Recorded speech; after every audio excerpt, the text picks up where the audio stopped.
Hello, and welcome back to a truly special episode. I'm so privileged to be able to bring this to you guys today. We are joined by two amazing people who ran the office of Rabbi Sacks Zt. We have, of course, the incredible Dan Succah and my wonderful mother, Joanna Benarroch, who both ran his office for a very significant amount of time, and they share incredible insights into who he was as a person and how he treated them and how he treated those around him and what it took to be Rabbi Sacks. So I'm so privileged to be able to bring this to you. So thank you for watching. Take it away, Avi. Hello, and welcome back to a really incredible and special episode. We're doing this a couple of days after the yahrzeit of Rabbi Sacks Zt. And as you can see, we've got two incredible guests here from the office of Rabbi Sacks, or now the what do you call it? The Legacy Trust. Rabbi Sacks Legacy Trust. The Rabbi Sacks Legacy Trust. So with us we have my mum, Joanna Benarroch, and we have Dan Succah as well. So we're going to go straight into this and just tell us a little bit about how you actually came to work for Rabbi Sacks, because between the two of you, you've accumulated quite a lot of years with him. So you want to introduce yourselves and take it away. Okay, so I'm Joanna Benarroch, as Avi said, and I had the privilege of working with Rabbi Sacks for 23 years. I joined the office of the chief rabbi in 1997, and I went for my interview. I'd worked actually at Jewish Continuity, which was an initiative that he set up 2 years into his chief rabbinate, looking at how to bring the community to a more forward-looking aspect. He felt that Anglo Jewry was very much looking backwards, and he needed to inspire the community to start looking at its future and putting Jewish education squarely on the agenda. So Jewish Continuity was subsumed into the UJIA in 1997, and Simmer Weinberg and I were invited to join the Chief Rabbi's office. But I went for my interview with him 4 months pregnant with Zach, Avi's older brother, and a broken ankle. And yet he didn't laugh me out of Hamilton Terrace, which was quite astounding. And what about you? So I joined, I like to say I'm the new person in the office, but I worked for him for nearly 10 years. So I joined the team, I think unofficially in 2010 and then officially in 2011. A couple of years before he was due to step down as chief rabbi. So I had originally developed a relationship with him when I was UJS chair, which was sort of the equivalent of the head of Hillel for the UK. And I was a huge, I described myself as a groupie before I was an employee. So I would follow him around. I would go to lectures. I'd read all his stuff. To me, he kind of framed my entire outlook on Judaism. I never went to a Jewish school, so I didn't go to yeshiva. So my kind of entry point for Judaism was Rabbi Sacks. So I joined the team in September 2011, formally in sort of a communications role. Effectively helping Joanna to manage the last couple of years of his time as chief rabbi, making sure we kind of wound it up properly. But I remember the first time that I sat and had a coffee with him and Joanna to properly talk about the job. I think it was in Marble Arch. I think we were sitting on Rabbi Lionel Rosenfeld's couch, and I remember saying to him rather cheekily, the next couple of years when you've got, when you're chief rabbi, that's fine. But I mean, it's relatively straightforward. You just have to not step on any banana skins. But the really interesting bit for me is what comes next. And he kind of did his pacing thing of, let's see, Dan, let's see. And then about a year into the job, he called me and your mum into his office and sort of said, listen, you've got the day job, which is finishing up the chief rabbi, but then you've got the real job, which is working out what we're going to do next. And that was September 2012, it must have been. And it was a roller coaster ever since, and the most enormous privilege to simply stand by his side. So you knew from the day that you got the job that he was stepping down in those next 3 years? Or Yeah, it was but Dan, we were chatting for almost a year beforehand. Yeah. Oh yeah. Dan was helping us, and I was meeting with you in your flat. Yeah. I was like unofficially employed for a year without being paid. So I was doing it out of the goodness of my heart, and then eventually, I told you to take the job. I told you to take the job in JNF. We weren't ready. Right. So what happened was I was working for a public affairs company called Weber Shandwick, and it was my first job. I was there as on the graduate scheme, and like it was a great first job, amazing experiences. But I kind of wanted something different. And at the time, Joanna and Rabbi Sacks were talking to me about joining the office, and I would have jumped at the opportunity. And I think Joanna, I made that pretty clear. But for whatever reason,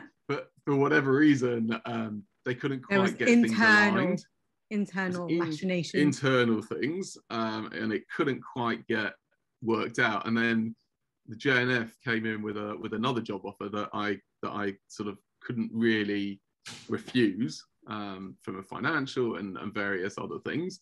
And I think it kind of shocked Rabbi Sacks a little bit, because within a very short space of time, all of a sudden everything had been aligned, and he was calling me up going, Dan, you're now going to come and work for me.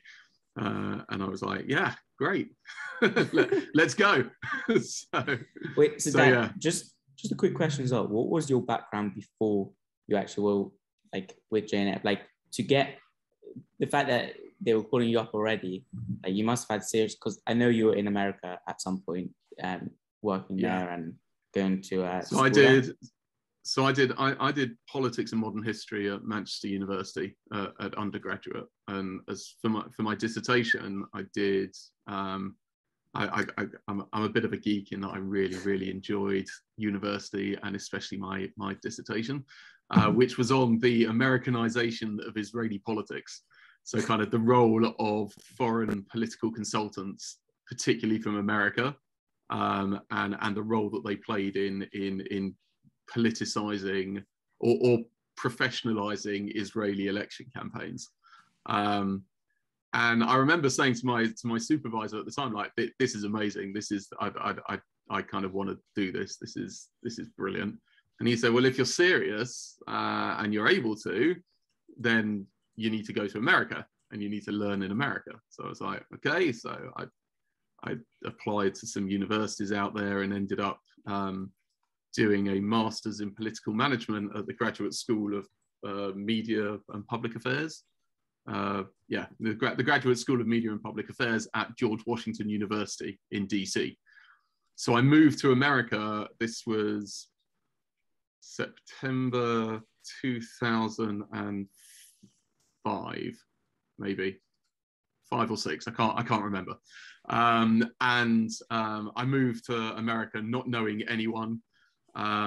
Rented a studio apartment in Foggy Bottom in Washington DC, which is a few blocks away from the White House. My Shabbos stroll in the afternoon was to the Lincoln Memorial, and then FDR and Jefferson, and around the Washington Monument. That was like my Shabbos afternoon stroll. And it was like living on a movie set. It was fantastic. I had the most brilliant time. But sort of, what do you do when you don't know anyone and you're part of the Jewish community? Is you go to shul. So I was going to the shachrit every morning when I first got there, at a shul called Kesher Israel in Georgetown, simply to make some friends, because I knew no one. And they were sitting 2 rows in front of me each morning saying Kaddish was Senator Joe Lieberman. And I remember saying to my girlfriend, who's now my wife at the time, like, Joe Lieberman's sitting in front of me. It's like the most bizarre thing. And she's like, well, have you spoken to him? I'm like, no, I can't speak to Senator Lieberman. Like, oh. And she's like, well, kind of like, what are you waiting for? So I remember I chased him out of shul one Sunday morning, and sort of chased him out the road. I was like, Senator Lieberman, please, I'm here. I'm British. I'm doing this course, and I'd love to just get some work experience in your office. Like, you don't have to pay me because my visa doesn't allow it, but can I just come and? That's what you legally got to say. Yeah, and so he sort of gave me. I remember he was unbelievably gracious, and I'm fortunate enough to still be in touch with him today. And I've been very blessed in my life to have the opportunity to work with people like Rabbi Sacks and Joe Lieberman, who really are very, very special people. But he was very gracious, gave me his chief of staff's details. I had to go in for an interview into the office to check I wasn't crazy, and I had to do some kind of security background check. And then I ended up for 7 months like working in his office, just going to some hearings, opening some posts, getting some, just like being around, and davening mincha in his office, and like just an incredible experience. And then from there, I applied to some graduate schemes because I was going out with Michelle, and we got engaged at the end of my year in America. So I came back to London, got on some graduate schemes, and one of them was Weber Shandwick, and that was kind of how I ended up there. Wow, that's incredible. Like, could you have even imagined that like your life would have been where it was when you were taking history in Manchester? No, I think if you would have said that at some point in your career you're going to have interned in a senator's office and worked with Rabbi Sacks for 10 years and had some of the experience that me and your mum have been blessed to have through working with him, all before you're 40, I think I would have said, you're talking nonsense. So yeah, it's been amazing. Speaking of these special experiences that you guys have had, surely you have like those moments that have really stuck out, like some, because you guys have been beyond privileged to have spent so much time, so much of your life with Rabbi Sacks, that like there must be those certain moments that have stuck out to you, like your favorite moment that you've had with him. There's so many. I think the one-on-one conversations for me were just the most incredible privilege, to be in the car with him to going to Thought for the Day in the morning, and you'd scrabble around first thing in the morning. You'd leave the house at 5 to 7, and scrabbling around to read the Times and see what's on the news to make sure that when you got in the car you are up to date. And then actually he just wants to know, how's the family, or he's just read a book, have I read that, or why not play a piece of music, or the last, I think one of the last music, will come on to that his taste in music was eclectic, and that's a topic all on its own. Or journeys where he introduced me to the West Wing, and bought me my first box set of the West Wing. He and Elaine bought me that, and I was hooked ever since. But I think also that the care that he showed to us as a family, he always wanted to know how things were going and called us in good times and in bad. Coming sukkot to have a meal with us in the sukkah, those were the best. You gotta, if you're bringing up sukkah, you gotta tell the story. Which one? The mint chocolate one. Oh no, I'm not doing that, because that does is makes me embarrassed. Not anything about Rabbi Sacks. I'm not bringing that up. But you remember he sang with Zach, Avinu Malkeinu, Barbara Streisand's Avinu Malkeinu, around the table in the sukkah, the whole of Russell Gardens, was treated to an impromptu concert. Officiating at Rashi's wedding. He was at both your Britot. He named you and Zach. He was at your the Emirates. And he was the Emirates chief rabbi. Yes, Avi, you could not say emeritus. In my bar mitzvah speech, I called him the Emirates rabbi. Thank God he was an Arsenal supporter. I was going to say. Worst things to be calling him. Yeah. So we were very lucky, and I remember him hearing that Rashid got 3 honors in her second year in university, and I told Elaine, I hadn't even told him, because and he called me and said, I hear that Rashi is top of her year. I didn't quite say that, and he insisted on phoning her straight away, and it was those personal times with him which were absolutely precious, and those are some of my favorite. But being at TED with him, well, not TED because Dan did that, but I did the rehearsal, and hearing him present an impeccable 12-minute presentation when the poor man behind him had spoken for 20 and then had feedback for the next 45 minutes, and the only bit of feedback that Chris Anderson had for him was, Rabbi, do you need to wear your tie? And he said, so with in a blink of an eyelid, he said, I've read your dress code, Chris, and I promise you I'm going to adhere to absolutely everything on your dress code. No dangling earrings, but the tie stays. Chris, what could Chris say? What could he say? But that was... But Dan, I have to say, one of my favorite pictures is the picture of you and Rabbi Sacks on the TED, on the big TED letters. It's a great picture. Yeah. Look, I think you sort of ask about moments, and there were public moments and there were private moments, and sort of the public moments. I think the TED conference. It was amazing to be there, and to see him deliver that talk. I was sitting in sort of the second row or something, and to be with him in the run up to it, and for the dress rehearsal and everything, and to see how nervous he was, and how like even someone like him, who's so. The thing with him was, like, whenever he got up to speak, it was so, or it appeared so effortless, so flowing, so free thinking, so natural. And yet the amount of work that he put into every single speaking engagement was phenomenal. Like, to see, I mean, especially with something like TED, the drafting and the redrafting and the learning of it, and the kind of thought about how to use the stage and how to do, and these were all things we discussed with him. But ultimately he was. So I think that there were like public moments where you kind of took great pride, personal pride, in what he was achieving.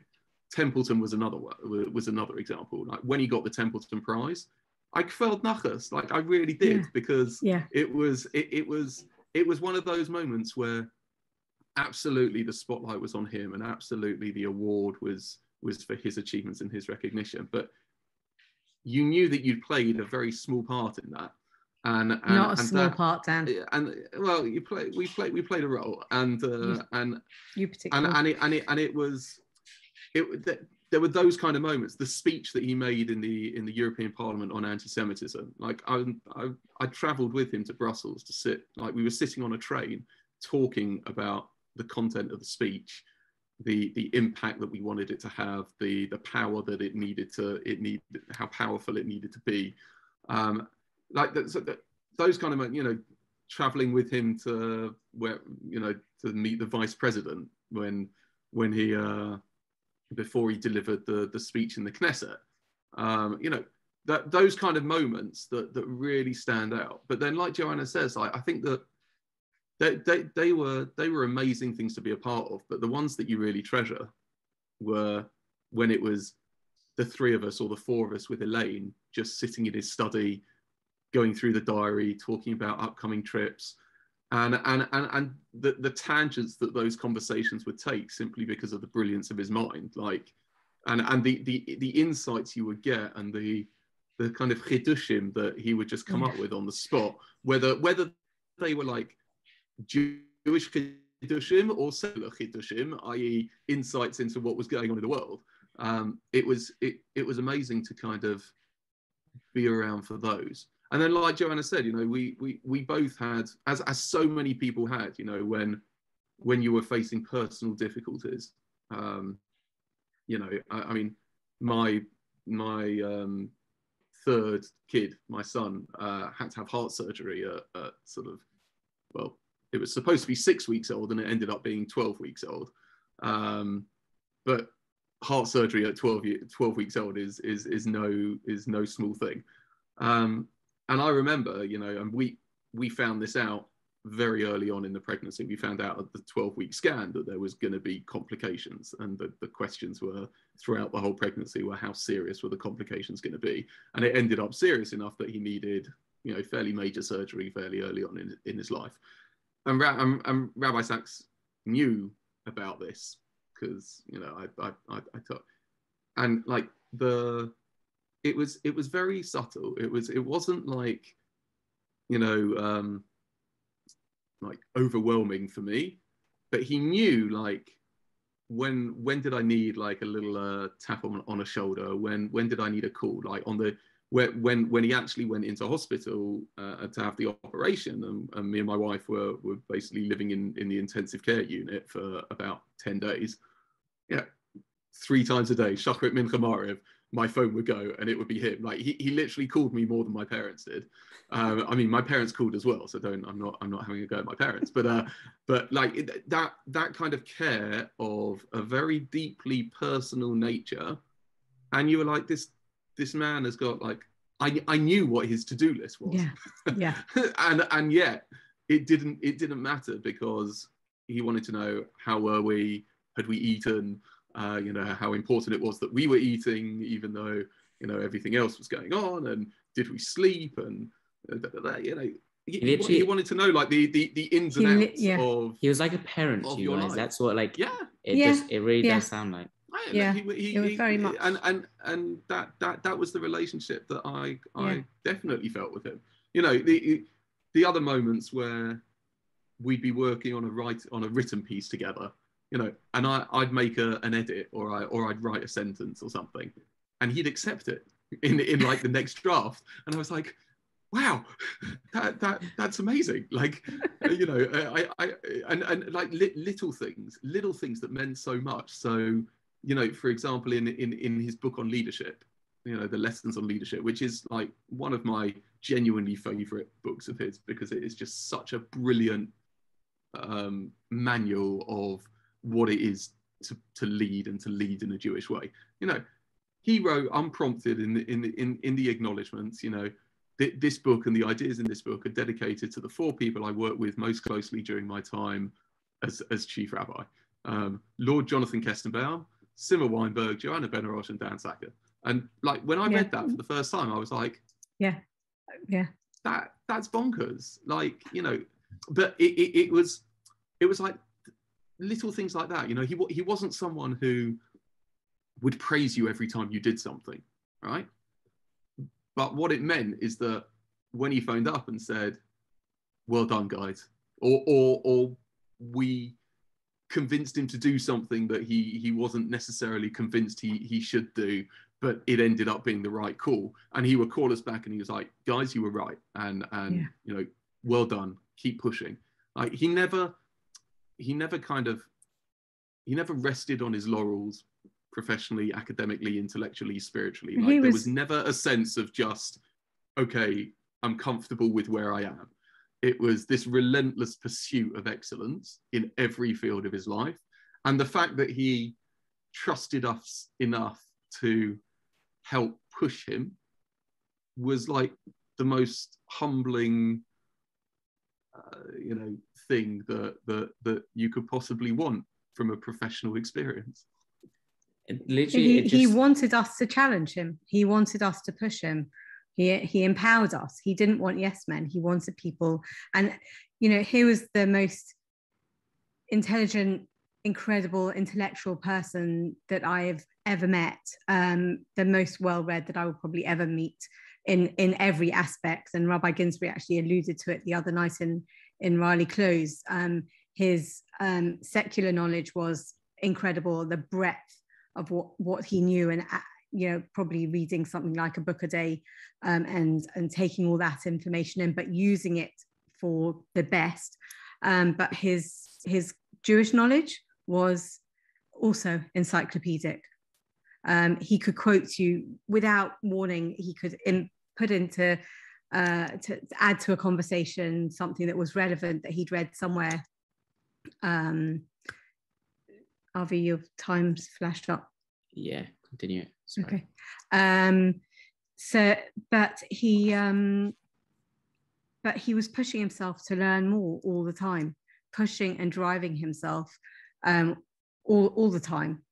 And then he would ask for my opinion or our opinion, and say, well, what have I got to offer to this incredibly smart man? But he wanted to know what we thought, what our feelings were, and asking our opinions on, as Dan said, certain matters of the day, discussing the news, before we were doing Zoom calls, and which we did a lot of during lockdown, discussing what was going on in the news and the world, and seeing what was the best and the worst of society as the pandemic was moving along.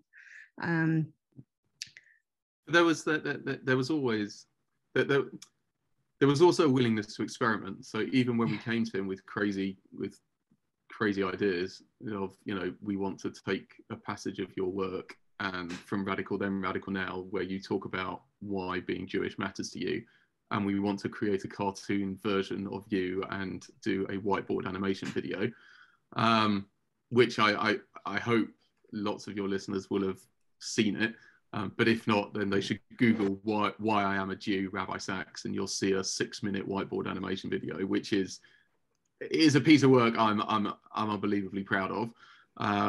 But for him to say, yeah, let's roll with that, let's do that. Like there was a kind of reputational risk to anything that he did because of who he was. And so for him to kind of say, yeah, you want to do a whiteboard animation and you want to kind of turn me into a cartoon, let's give that a shot.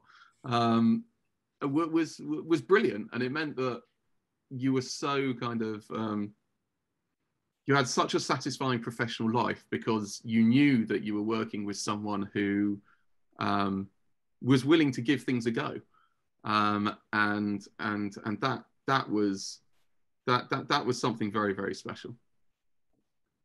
So I just wanted to ask as well, are there specific things that he did for you guys that all the people that work for him, such as CST and just all the people like around that like people wouldn't know about?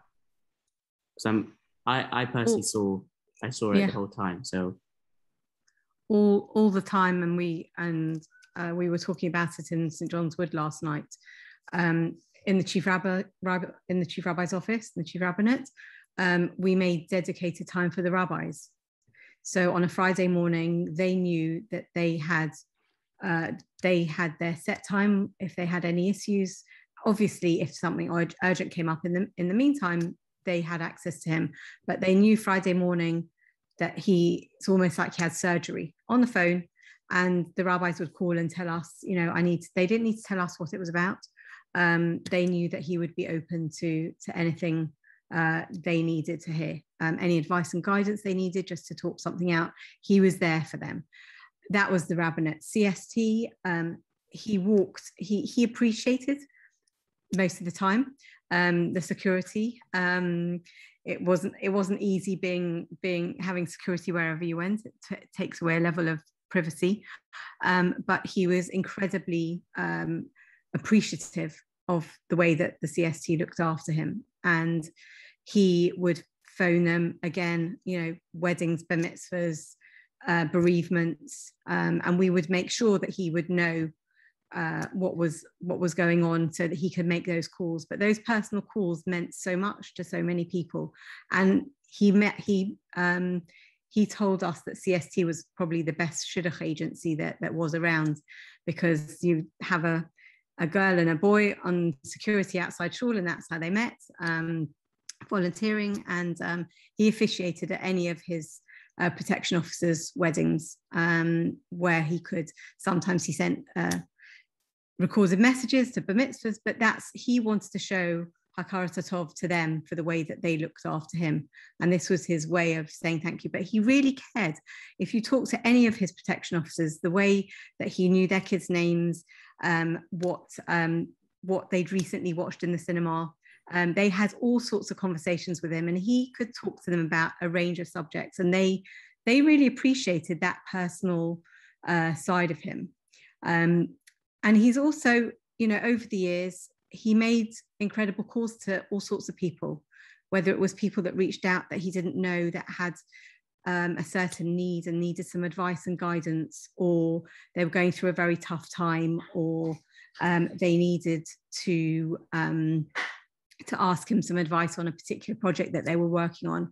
He made time for so many people all over the world. And we heard the outpouring of grief during the time of his passing, where so many people were reaching out to say he touched me in certain ways, he gave me a call, or he gave me people he didn't know from Adam. I was listening to Rabbi Sacks Zt last night. He spoke at the Orthodox Union a couple of nights ago, and he said he'd actually reached out to me probably about 6 weeks before Rabbi Sacks passed away, and there was a friend of his in his community, and had said to him, I'm dying. I followed Rabbi Sacks all my life. I just want to speak to him before I die. Can you arrange it for me? And Rabbi Sacks Zt said, this man is the busiest man in the world. I don't know anybody else who is as busy. I'll try. I'll reach out to me. And he said he'd reach out to me and ask if it was possible. And of course, Rabbi Sacks called him. And it wasn't an easy call because the phone dropped 3 times. But Rabbi Sacks persevered, and he continued until he got through to him. And the man called Rabbi Sacks Zt afterwards, and he said, I'm happy. I can go now. Now, he didn't need to do that. I want to ask the question of, I think this just will tell his character. How did he actually feel about the fact that everyone saw him this way? Like, how did he does talk about how he knows people see him this way, but it's actually on them to be taking it in. And he says he's a part of there's a letter in their story, and that's what he often refers to. So how did he explain, how did he actually feel about that? So I think part of his greatness was his humility. Moshe in Torah is called an Eved Hashem. He's a servant of God. And I don't think he ever really saw himself as more than that. He had been given certain gifts that he was going to use to the betterment of people, be they Jewish people in terms of Torah teachings, or wider society in terms of his abilities as a moral philosopher and a thinker. And like often he would be astounded at like the reaction. Like, we'd be walking down the street, and I'm sure Joanna had this on multiple occasions. You'd walk down New York, and you couldn't go a block without someone kind of coming up, shaking your hand, wanting a photo, pulling out a ratty old version of Tehillah Fractured World from their bag and asking him would they sign it because they just happened to bump into him on the street. And it was, I mean, probably as close to a Jewish celebrity as you're going to find, certainly as a rabbi. But the thing that amazed me was, even when he saw that, it didn't change him one bit. Like, it would be very easy for someone to go and travel around the world and speak to the crowds that they did, and then kind of get back into the car and go, I've made it. I can relax now. I've made it. But actually, he never took his foot off the pedal. Like, even a few weeks before he passed away, we launched Morality, his last kind of secular book, in America. It had come out on September the 1st. So he died on November the 7th. For the whole month of September, apart from the Chagim, like, the diary was chock-a-block with Zoom calls in the States, with universities, with Jewish communal organizations, like doing a virtual book tour, and it was crazy, but he never let it get to him. He never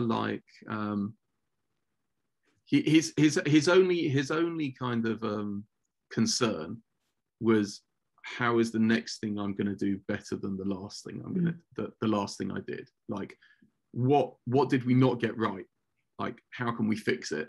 Like, what are the challenges? What are the mountains that we still need to climb? What are the, which is why he was working on the translation to Chumash, and had begun very in the early stages of doing a commentary, and sadly, the commentary has never got done, but hopefully will get done, just in a slightly different way.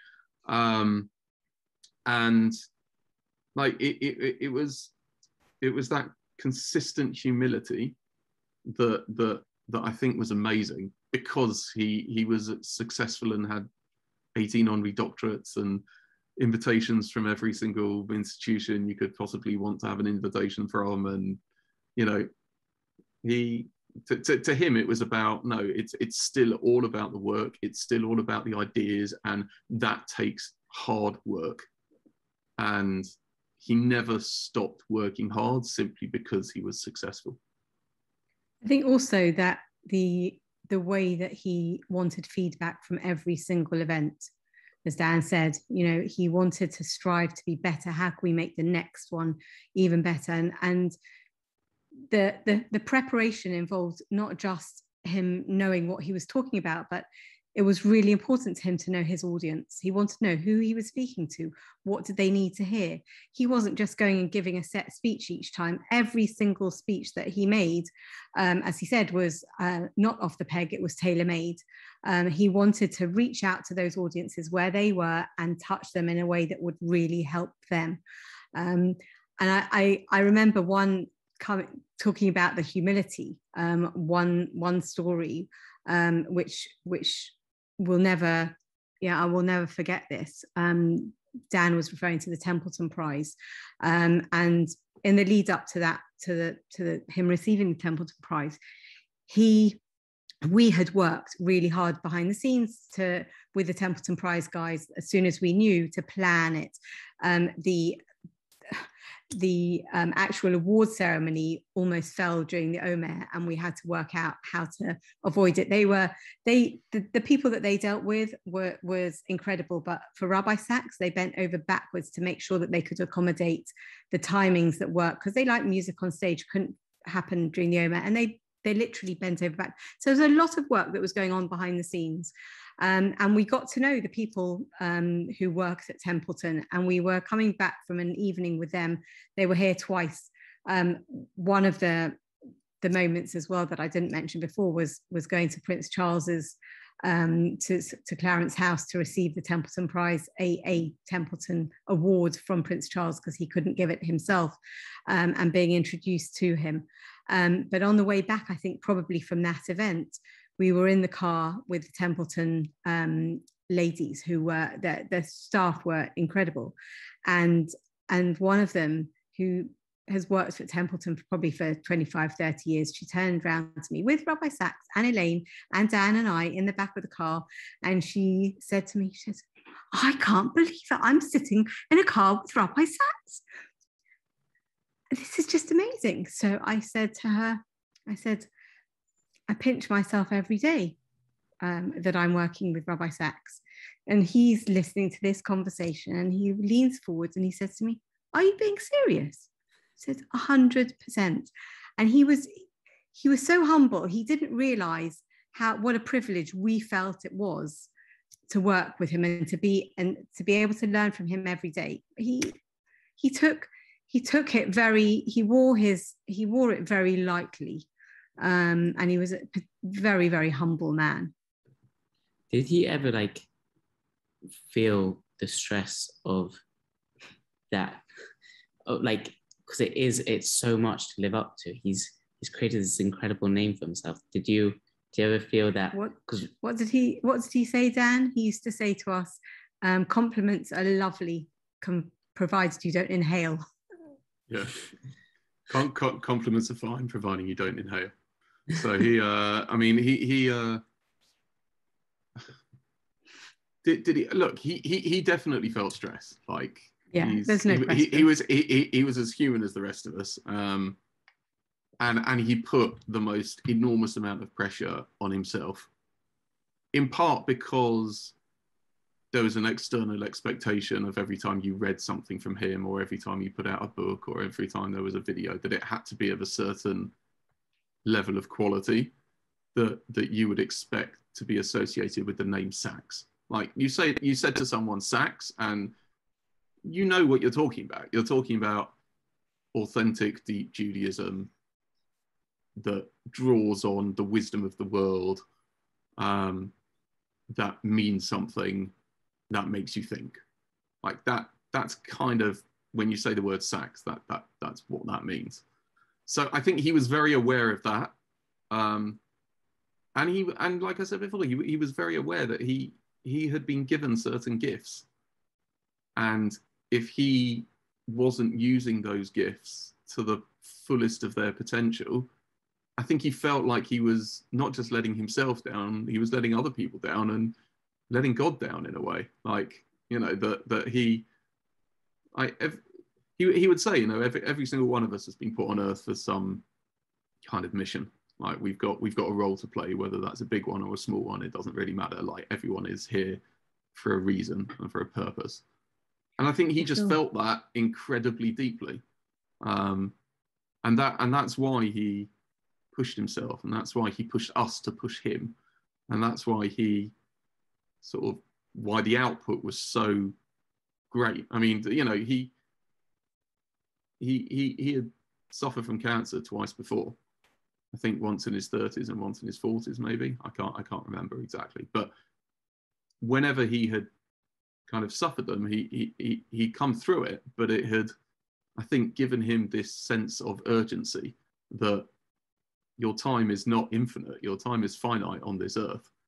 And the big question is, what are you going to do with it?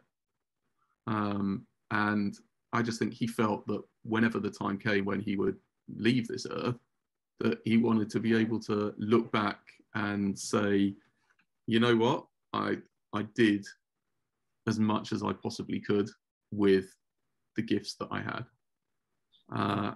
And I think you just need to look at the bookshelf behind your mum in the image, or most bookshelves in most Jewish homes. And I mean, I could pan around and like my bookshelf is, you know, 4 or 5 shelves deep of Sacks's stuff.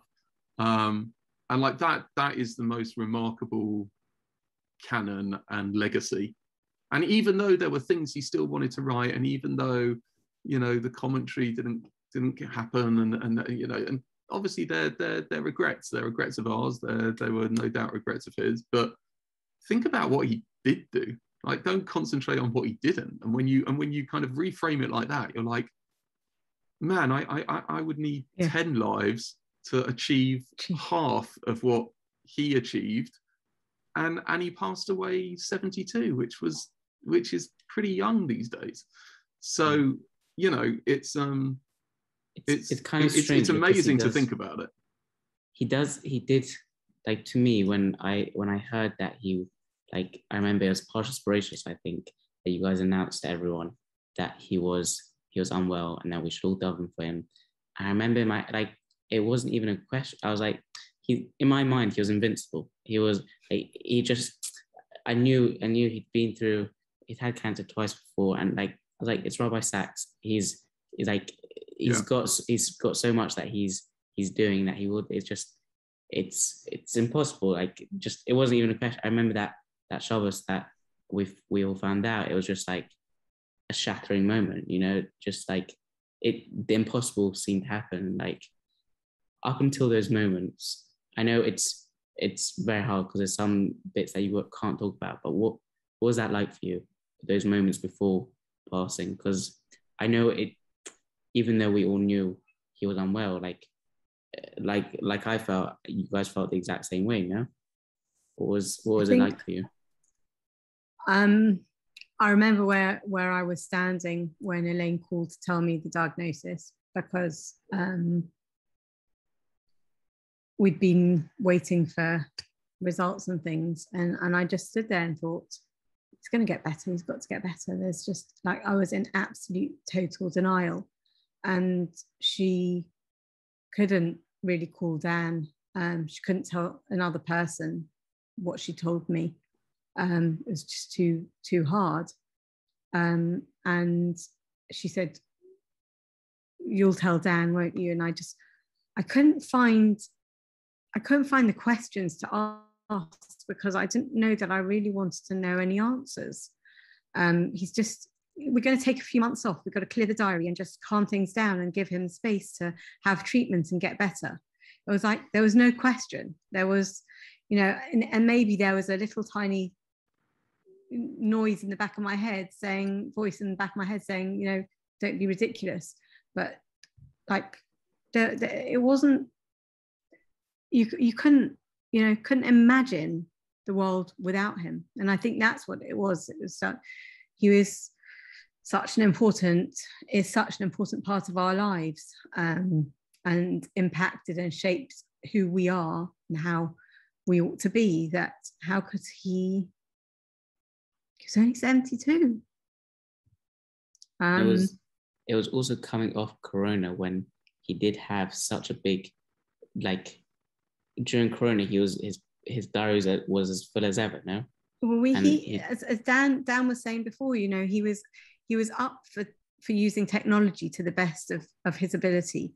And when Dan said to him, right, we're going to do Facebook Lives throughout Corona, people need uplifting, people need to hear some chizuk and thoughts from you. And he was incredible. And Avi, I have to tell you, I mean, you weren't at home for a lot of that time, but you were at home for some of the time.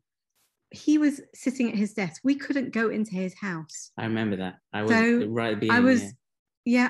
was managing his technology from us at home to his desk. And I was thinking, I'm going to let him down. He's not going to be able to connect.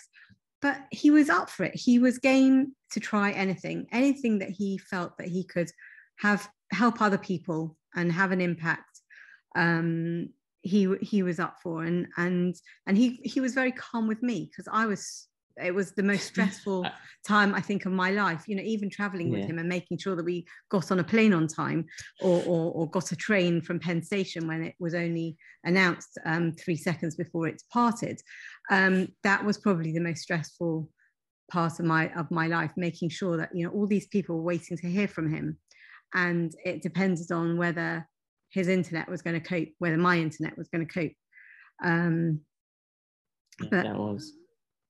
But it was so when Elaine told us, it was disbelief, really, and denial.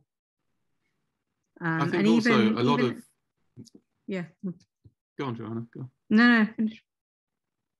No, I was just going to say, I think a lot of people probably assume that we knew about it significantly for like ages, and that we had just kind of kept it private and everything. Yeah. And the truth is like we knew about it in advance of making it public, but I mean, you're talking a couple of weeks before it was made public. Like it was not some big secret that we had successfully kept onto wraps until it leaked in everything. Like it wasn't that at all. It was, no, here's something that actually, there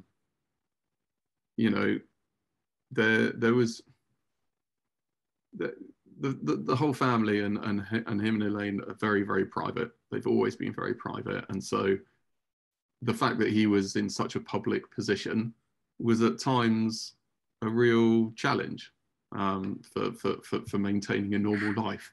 So when someone in a public position, in any public position, comes up against an illness, and a serious illness, and a potentially life-threatening illness, it means that there's a certain level of public management and expectation that you need to take into consideration in any what is really private decisions.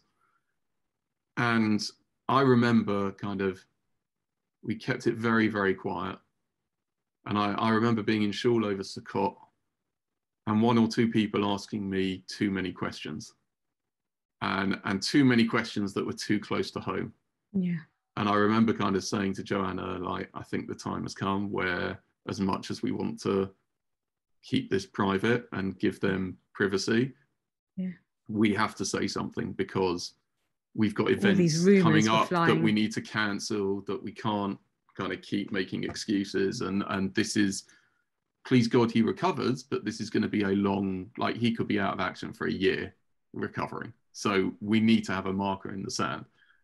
And that's kind of when we made the announcement. And the other thinking behind the announcement was, look, for so many years he had given chizuk to so many people. You know, they had been unwell and he had called and he had done for them, or you know, there were just countless moments where he had done things for other people, and you know what? Now he needed some comfort and he needed some chizuk and he needed it. And so the fact that when we did put out that statement, I mean, prime ministers, presidents, you name it, were calling the office to kind of say, how is he? You know, how can we help? Prince Charles, as one example, sort of, his office called instantly, Prime sent Minister flowers, of Australia, sent messages. Everyone was writing saying, please know you're in my thoughts, you're in my prayers. And the thing that we heard more than anything was, because we need your voice. We need we still need your voice in our world. And I think, like, I hope he took a lot of chizuk from that. I hope the family did. I know that we did, the two of us, just to kind of feel like we weren't alone in it, that there was this real kind of outpouring of love and support and well wishers, people who wanted him to have a complete refuah and everything else. And then that just magnified 10 times when we had to put out the note that sadly he'd gone. And like, he died on a Shabbos morning. You know, there was something very apt about it being Shabbos. But yeah, and then everything that kind of happened afterwards, and the levaya having to be kept very small because of all the regulations. And I mean, Joanna and I were privileged to be at the levaya, but there was only sort of 30 people. But in many ways, I think for the family, it was quite comforting, because they could kind of look at the 30 people that were there and know exactly why every single person was there. Like, it would have been an enormous levaya with thousands of people had it have been normal times. And it, I think it would have felt like they were putting a chief rabbi to rest, whereas here I hope they felt that they were putting their dad and their husband, you know, or their uncle or their brother to rest. It was very dignified. It was very, very dignified. But yeah, it was. And even the shiva was, you know, that they would normally have had probably thousands of people through the door during that week of shiva, but it was lockdown, and what the United Synagogue had arranged, literally without knowing this was going to happen, on the previous Friday, they had arranged with government that people would be able to sit shiva in a shul setting for an hour each day, with 15 people, including the Avelim. Now, that first night, there were a lot of Avelim, the mourners, and then it was very hard on family, because how do you choose who you ask to come and see you sitting shiva? How many times do you ask someone to come and see you sitting shiva? Very, very delicate, but people wanted to come and pay their respects, but most people, and there was an outpouring, as Dan said, of grief around the world. And like, the world was sitting shiva for him, literally the world. And it wasn't just the Jewish world, it was way beyond.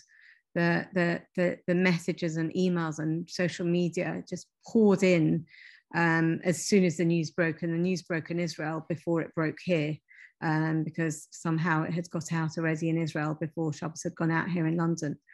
and it was just extraordinary. And I remember walking with one of Rabbi Sacks's children during the Shiva, because again, couldn't sit and talk in a house or in a home for hours on end reminiscing.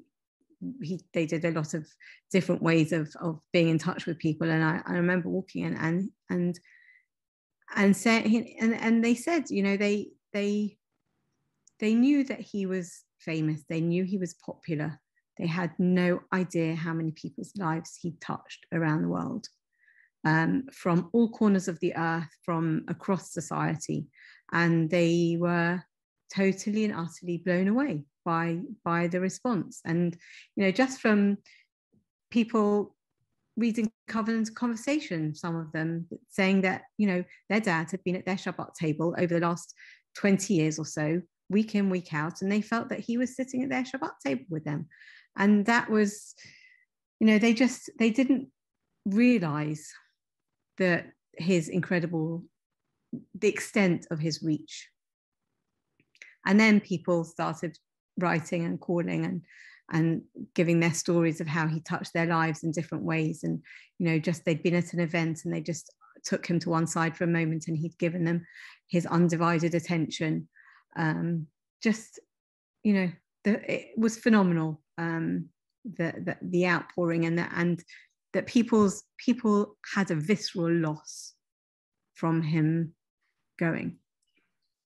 Was it one thing that I wanted to touch on as well was, as we've already mentioned, he was like a father to you guys. Like, he really was, like, had such this impact on your life. For you guys, how did his loss affect you? How did you, that moment when you got that call, or it was on Shabbos that someone came to you?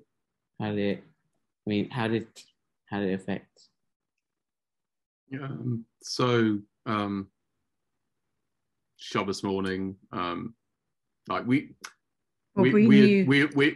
been told going into Shabbos that the kids had been told, the family had been told that it really was not looking great over the next sort of 12 to 24 hours.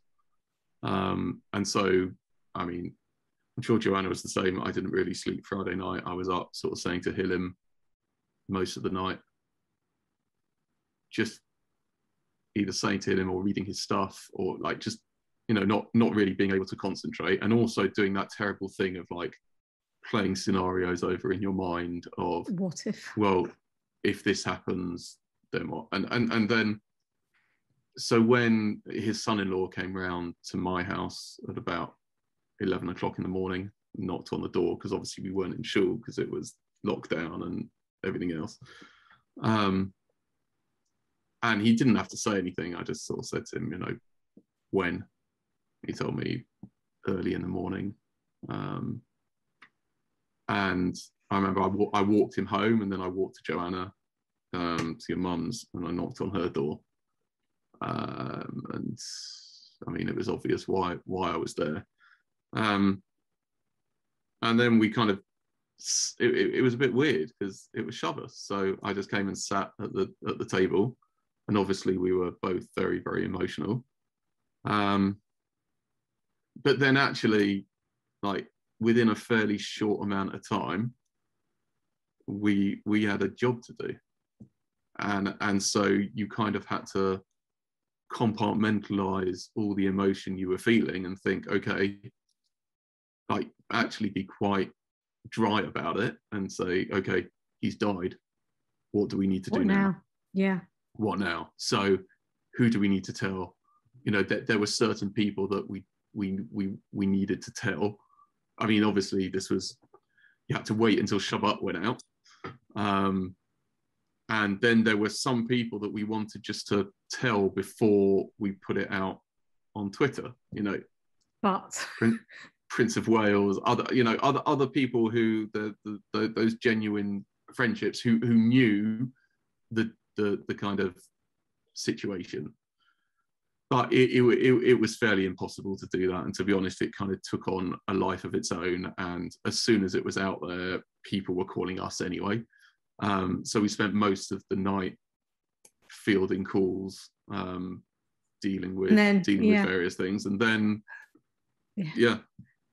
and then there was a lot to deal with, practical things to deal with, because my immediate concern, and I was told this wasn't necessary, but my immediate concern was I didn't want him left alone for 1 minute until he was buried. He needed all these people that he'd given his life to, you know, he needed the correct accompaniment at this point. And so we're liaising with, you know, on very basic things. And I can only tell you that I asked one rabbi to sort out that, and he said within 3 seconds on WhatsApp, the whole night was sorted, because they felt it was a privilege to do something. And we did the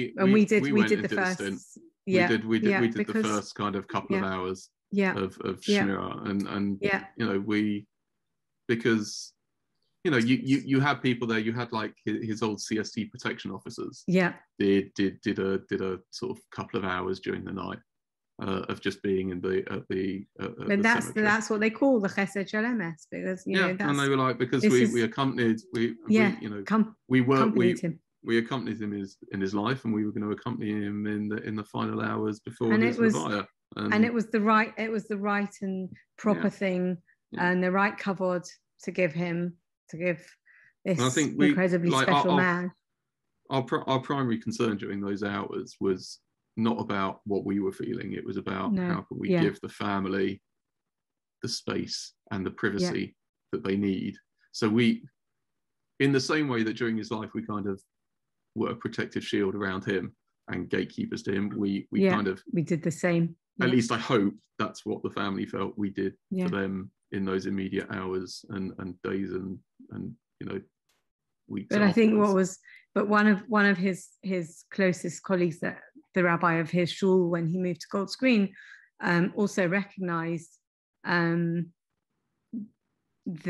impact on us, and he actually asked me to cut Kriya, because he felt that I needed that actual proper participation, if you like. But I think until the week of the Shiva, you know, obviously it was a very emotional time, but I think, you know, that the one time when it sort of all came out, I was on the phone to someone, had to pull over across the road because it just like hit me with like a brick, because we had to park our personal feelings and get on with it, the enormous amounts that had to be done at that point, to make sure that everything went smoothly and that he got the right kavod to his resting place and the family was supported, and at such a traumatic time. It just shows, like, this is definitely the way we're going to end, but behind every great man is an even greater team, because you guys, like, from life to death, you served him well. Like, you really, like, it's just the most incredible thing. Like, he was the most brilliant man, but realistically, had he not had such an incredible team to be able to guide him and take him to the right places, his voice, which needed to be heard, wouldn't have been able to be heard. And I want to thank you guys as well, just for being able to share it. Like, I appreciate, and I have a certain privilege that I thought I had to use and had to be able to share your guys' side of it, because everyone does hear, like, the grievance from, like, I've been listening to Gil Sacks talk about her father a lot, and I think it's just incredible to be able to hear your voices as well through it, and, like, listen to all the podcasts with you guys. But I just want to say, like, thank you for sharing it. Thank you for bringing us Rabbi Sacks and just guiding him along the way, and just like sharing him with us all, because he truly has had, like, the most incredible impact on hundreds of thousands, if not millions of lives. And just, you would have thought, like, post Chief Rabbi, like, it would have been like retirement and going down, and if not, it went all the way up, and it was truly the most incredible thing to witness from my perspective. Like growing up, he was like it was part of my life that like Rabbi Sacks was there, you know. So just thank you. I think we're going to end up Can I just say also that his legacy, please God, is going to live on for generations to come, and that's for us. That's our role now. To make him, to make the conversations that he started must be continued by us all. Yeah, he definitely. I think it's fair to say he fulfilled what Hashem wanted for him in this. He just truly was incredible, and like I'm so happy that you guys get to continue this legacy, because what a legacy it is to be able to continue. Thank you so much for watching. I really had an incredible time filming this, even though I just woken up. This was truly a privilege to be able to record, and I hope you learn as much as I did in this episode and really grasp who Rabbi Sacks was. And Bezrat Hashem, his legacy should live on and his Torah should continue onwards. And I apologize for the abruptness of the ending. I was running to chakras. But yeah, I hope you all have a great day. And this is Davi. See you.